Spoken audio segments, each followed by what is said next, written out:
पहला चैप्टर चला unit and dimension, और कल हमने डिस्कशन कर लिया था स्टोक्स लॉ के बारे में, है ना। स्टोक्स लॉ का एक फार्मूला मिला था, किसी को याद है? F equal to 6 pi eta R V. एक फार्मूला मिला था F equal to 6 pi eta R V. क्या मिला था? 6 पाई ईटा आर वी। एक रिलेशन मिला था, है ना। 20 मिनट लेट आने की वजह से सबको मारा है मैंने, समझ रहे हो ना। इसलिए थोड़ा सा हाथ सबका डिफरेंट टाइप का लग रहा है, तो सबका मुस्कुराहट सबके चेहरे पे दूसरा वाला है, तो हमारे भी चेहरे पे दूसरा वाला है, समझ रहे हो ना। ये पता चलना चाहिए ना सबको, कितने अच्छे हैं हमारे बच्चे, जिनको हम पढ़ाते हैं वो कितने अच्छे हैं, ये सबको पता चलना चाहिए ना। चलिए अब आज हम बात करेंगे, ये फार्मूला आप याद करिए, इस पर बेस्ड हम फार्मूला लगाते हैं। जैसे एक क्वेश्चन आया हुआ है जेई में, उसको देखिए, कह रहा है if the velocity force and time are chosen as fundamental quantity. किसको किसको? वेलोसिटी को, फोर्स को, और किसको? टाइम को। टाइम को क्या लिया गया है? फंडामेंटल क्वांटिटी लिया गया। क्या माना गया है? फंडामेंटल क्वांटिटी माना गया, जबकि ये फंडामेंटल क्वांटिटी है क्या? ये फंडामेंटल क्वांटिटी है नहीं ना। क्या है ये? डिराइव्ड क्वांटिटी है, सारे के सारे। फोर्स भी डिराइव्ड है, वेलोसिटी भी डिराइव्ड है, टाइम तो फंडामेंटल है ही। तो टाइम एक फंडामेंटल है, तो फंडामेंटल से बहुत ज्यादा मतलब नहीं, लेकिन इसने जो कहा उसकी बात कर रहे हैं कि इसी पूरे को कह दिया ये फंडामेंटल क्वांटिटी अगर हो तो। पहला क्वेश्चन कह रहा है मास का डायमेंशन बताइए। किसका? मास का। दूसरा किसका कह रहा है? एनर्जी का। मास और एनर्जी दोनों का डायमेंशन पूछ रहा है, बीमा पूछ रहा है। किसके टर्म में? VFT के टर्म में। क्यों? क्योंकि वेलोसिटी को इसने क्या कहा? ये फंडामेंटल है। फोर्स को इसने क्या कहा? ये फंडामेंटल है। टाइम ऑलरेडी फंडामेंटल है, तो इसने कहा भी है, तो कुछ गलत नहीं है। लेकिन जो ये कहेगा उसी के रिगार्डिंग हमको क्वेश्चन लगाना पड़ेगा। हम जानते हैं जो हम निकालेंगे इसका डायमेंशन वो VFT के टर्म में आएगा, और मास का निकालना है तो मैं मान लेता हूं कि जो मास का डायमेंशन होगा, तरीका यही तो है निकालने का, कि जो डायमेंशन ऑफ द मास होगा, डायमेंशन ऑफ मास, जो मास होगा का डायमेंशन होगा वो डायरेक्टली प्रोपोर्शनल होगा किसके? जो फंडामेंटल है उसके कुछ पावर के। जैसे वेलोसिटी दे रखा है, फोर्स दे रखा है, और क्या दे रखा है? टाइम। अच्छा ध्यान से देखो एक चीज और, इसने जैसा दिया है VFT वैसे ही लिखना पड़ेगा VFT। क्यों? क्योंकि हम पहले से जानते हैं कि जो डायमेंशन हम पढ़ते आए हैं MLT, वो कहता था कि M फंडामेंटल है, L फंडामेंटल है, T फंडामेंटल है, तो हमको सीरीज में ही लिखना है MLT। यहां हम अगर T को आगे कर दें तो कोई दिक्कत? बहुत बड़ा दिक्कत, बहुत बड़ा दिक्कत। इसलिए हम इसको पोजीशन को इसके बदल नहीं सकते, जिस प्रकार से MLT के पोजीशन को हम नहीं बदल सकते थे, याद है ना। तो हम इसको नहीं बदल सकते, यानी VFT हो जाएगा, बस छोड़ देते हैं। कुछ मान लेते हैं कि V का पावर A है, F का पावर B है, T का पावर C है। इसके पहले बहुत सारे लेक्चर्स, मुझे लगता है लगभग 10 से 12 लेक्चर, 14 लेक्चर अपलोडेड है। उसको जाकर देखोगे, पहले की बातें क्लियर होंगी, तभी ये बात समझ में आएगी। ये चैप्टर खत्म होने वाला है, आने वाले 2 से 3 दिन के अंदर ये चैप्टर खत्म हो जाएगा, ठीक है ना। तो इसलिए आपको पीछे जाकर पढ़ना चाहिए, उसके बाद ये समझ में आएगा। अच्छा मास लिखा हुआ है, तो मास का डायमेंशन क्या होता है? क्या होता है? MLT, M1 L0 T0, सही है। जब प्रोपोर्शनल साइन लगाते हैं तो कोई कांस्टेंट आता है। इन्होंने कहा कोई भी कांस्टेंट आप मान लीजिए, लेकिन उस कांस्टेंट का मान 1 होगा, तो इसलिए हम मान ही रख दे रहे हैं 1, क्या दिक्कत है? और 1 भी एक कांस्टेंट है, समझ में आना चाहिए, आ रहा है ना। यानी कि अब हमको पहले वेलोसिटी की क्या लिखनी चाहिए? डायमेंशन। तो वेलोसिटी का डायमेंशन क्या होता है? अच्छा मेरा मेन टारगेट इस समय क्या है? मेरा टारगेट है ABC का मान निकालना। मेरा लक्ष्य क्या है? ABC का मान निकालना, और ABC का मान उठा करके निकाल कर यहां रख दें, बस वही तो डायमेंशन हो जाएगा। भाई बी एफ टी के फॉर्म में चाहिए, इसका मतलब क्या, ए बी सी का मान निकाल के उठा के वही रख दे, मामला सॉल्व है ना। तो इसको समीकरण एक मान के ऐसे छोड़ते चले जाओ। वेलोसिटी का डायमेंशन क्या होता है, 0, एल टी के पावर -1 के पावर ए, है ना, वेलोसिटी के पावर ए है। यहां फिर देखो फोर्स का होता है एम एल टी के पावर -2, पावर क्या है इसका, बी। टाइम का एम एल टी के पावर सी। सही हो गया। अब ये इसकी बीमा है, बीमा को एडजस्ट करना हमको आता है, तो हम लिखेंगे देखो m के पावर 0 है और m के पावर a से मल्टीप्लाई करेंगे तो m के पावर 0 ही रह जाएगा। सही है। l के पावर 1 है तो a से करेंगे तो l के पावर a हो जाएगा। t के पावर -1 है और a से मल्टीप्लाई करेंगे तो t के पावर -a। शिवम जी लिखने की आवश्यकता अभी नहीं है, समझ में आ जाएगा तो लिखने की आवश्यकता नहीं पड़ेगी, ठीक है ना। जब लिखने का समय दिया जाएगा तब नोट करिएगा, कोई जल्दबाजी नहीं, मैं कहीं जा नहीं रहा हूं, सिर्फ समझिए आप। यहां देखिए जब इसका पावर अप्लाई करेंगे तो क्या हो जाएगा, m के पावर b, l के पावर b, t के पावर -2b। अच्छा कुछ लोग को नहीं समझ में आए तो वो जान ले, क्लास 6 7 में पढ़ाया गया होगा, a के पावर m के पावर n का मतलब a के पावर m इंटू n। समझ में आ रहा है। अब खत्म हो गया था, अब ये हो गया, फिर ब्रैकेट क्लोज, फिर से आओ, m के पावर 0 को करोगे तो 0 ही रह जाएगा ना, 0, t के l के पावर 0, t के पावर c। इकट्ठा करो, m के पावर 0 है, 0 लिखने की आवश्यकता है नहीं। फिर यहां देखो b है और कुछ भी नहीं है, यानी m के पावर b लिख दे, तसल्ली अगर चाहिए तो 0 + b + 0 आएगा b ही, तो इसलिए हम एक लाइन में लिखेंगे b। l के पावर a है, b है 0, यानी a + b। हमने सुना है बेस सेम होते हैं तो पावर्स ऐड हो जाते हैं, इसका मतलब ऐड हो जाएगा। यहां देखिए t के पावर -a, t के पावर -2b और t के पावर c, मतलब -a -2b माइनस नहीं है प्लस c। अब ठीक है, एक काम करिए, इस बीमा को यहां लिखिए ML0T0। एक काम करिए, रिस्पेक्टिव बेसिस के घातों की तुलना कर लीजिए, यानी m के पावर यहां क्या है, जब कुछ नहीं है तो 1 है, और यहां m के पावर b है, यानी b = क्या आएगा, 1 आएगा। समझ आएगा नहीं समझ आएगा।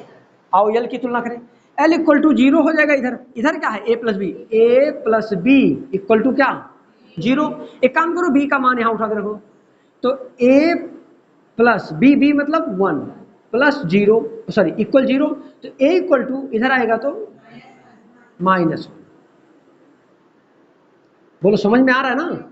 आओ c की तुलना करें, c = 0 है और इधर -a -2b और +c = 0। एक काम करो, a और b दोनों की वैल्यू हमको मालूम है, रख दो, तो a की वैल्यू है -1, तो ये -1 प्लस माइनस, और b की वैल्यू है +1, तो 2 × 1 हो जाएगा, प्लस c = 0, तो ये हो जाएगा -+1, और ये 2 × 2 -2 प्लस c = 0, तो ये आ जाएगा c और 2 1 -1 हो जाएगा, तो c - 1 = 0, तो c = आपको क्या मिला, a b c की वैल्यू मिल गई 1 -1 1। अब इसकी वैल्यू उठाकर समीकरण 1 में रख दो, दिखाई दे रहा है, बराबर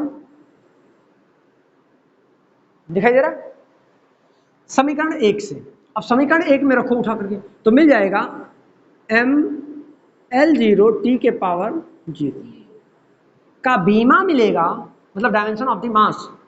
दिखाई दे रहा है स्पष्ट यहां तक, यानी कि अब हम लिखे वैल्यू तो क्या मिलेगा, v के पावर a मतलब -1 है ना, यानी v की वैल्यू -1, फिर b की वैल्यू 1 है तो f के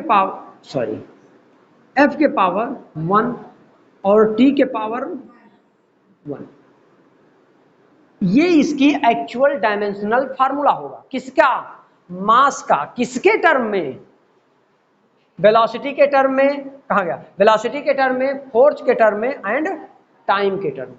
बीमा क्या होगा, सॉरी बीमीय सूत्र क्या होगा, v के पावर -1, f के पावर 1, t के पावर 1। अब इसकी बीमा क्या बनेगा, -1 1 1। समझ में आ गया, समझ में आ गया? हाँ बोलिए, ये क्लियर हुआ? ये क्लियर हो गया? कोई डाउट यहां तक? नहीं, नोट करिए। समझ में आया कि नहीं? अच्छा, इसका सेकंड पार्ट में बोलूं, एनर्जी के लिए फाइंड करो। अब बताओ निकलेगा कि नहीं निकलेगा? एनर्जी के लिए निकल जाएगा ना? मैं थोड़ा सा हिंट देने का प्रयास करता हूं। जैसे मैं बोलूं अगर आपसे कि एनर्जी की बीमा निकालिए, किसके टर्म में निकालना है, याद रहे एम एल टी थीटा के टर्म में कतई नहीं निकालना है। इस समय क्या, वी एफ वेलोसिटी, फोर्स और टाइम को फंडामेंटल क्वांटिटी मान के निकालना है। वैसे एनर्जी की हमको याद होगी पहले से, क्योंकि हम निकाल चुके हैं, लेकिन वो नहीं मानना है हमको। तो एनर्जी को जब हम मान लेंगे एक नया सिस्टम, और उस नए सिस्टम में तो मैंने कहा एनर्जी डायरेक्टली प्रोपोर्शनल होगा किसके, मैंने सपोज किया है ये डायमेंशन होगा, इमेजिन करता हूं मैं कि क्या होगा, v power a, f power b, t power c।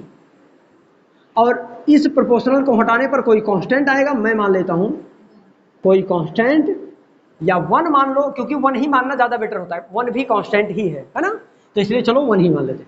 तो 1 मान लेंगे।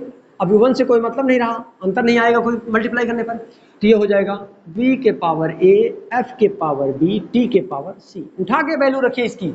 आइए एनर्जी देखिए, एनर्जी की बीमा क्या होती है,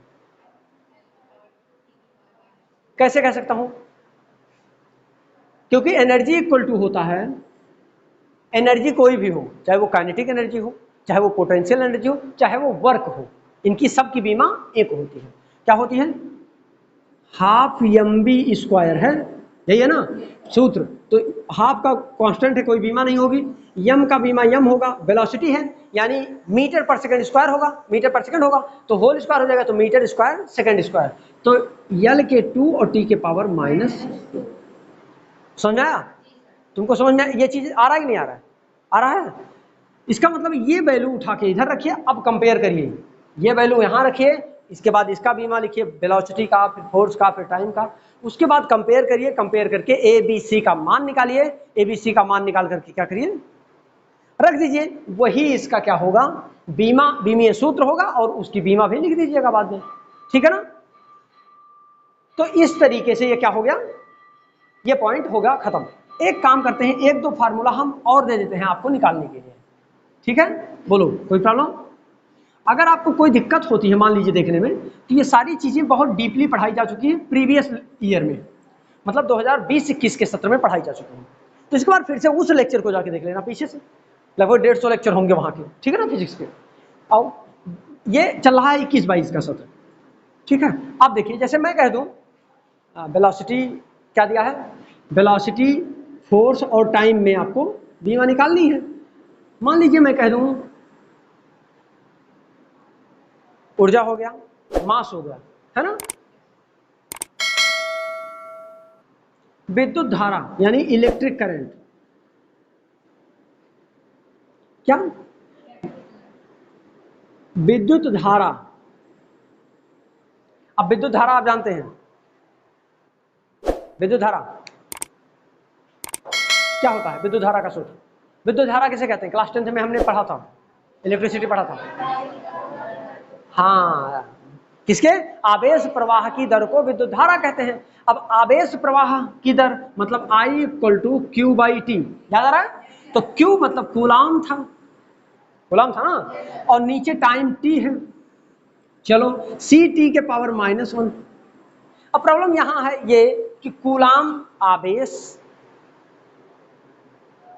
आवेश का मात्रक क्या होता है, मतलब आवेश का मात्रक जब पता चलेगा, ओ सॉरी, बीमा क्या होता है, आवेश जो C है उसको एक टेम्परेचर का फार्मूला मानने की वजह से इसको हम क्या मानते हैं,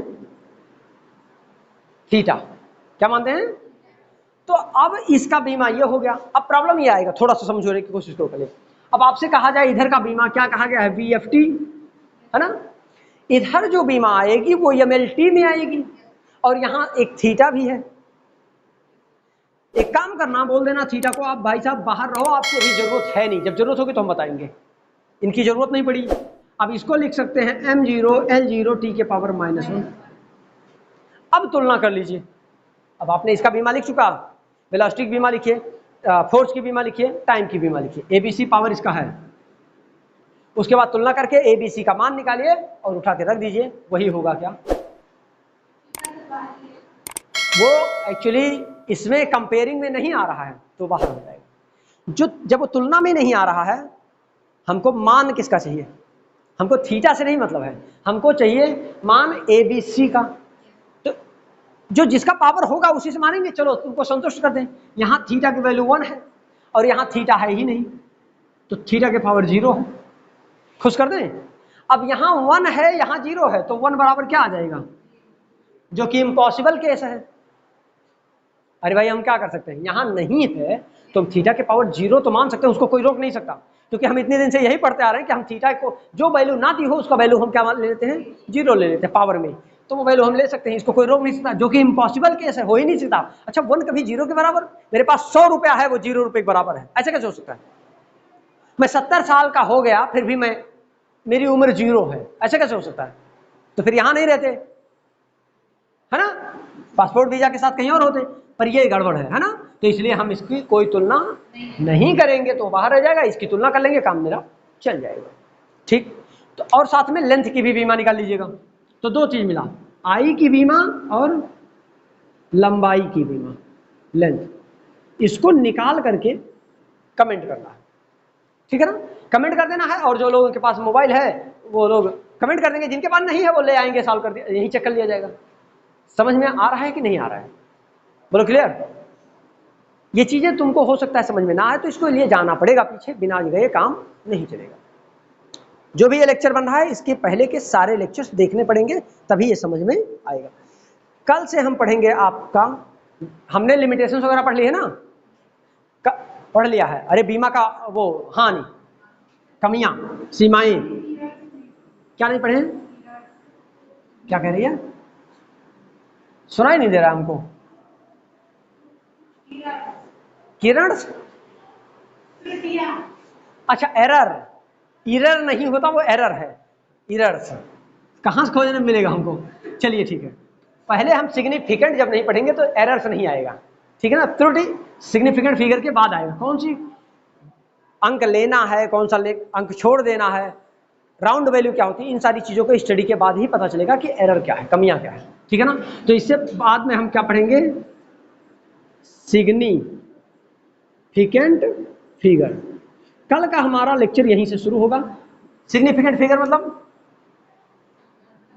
सार्थक अंक, वेरी गुड, सार्थक अंक हम पढ़ेंगे, कितने टाइप के होते हैं, कैसा कैसा अंक हो सकता है, तो इन सारी चीजों पर। इसके बाद में त्रुटियां पढ़ेंगे, बस यही 2 पॉइंट हैं, त्रुटियां जिसे हम एरर कहते हैं, ठीक है ना। तो ये 2 चीजें हमको पढ़ना है, और ये मैक्सिमम 2 लेक्चर में खत्म होगा, ये मैक्सिमम एक लेक्चर का है।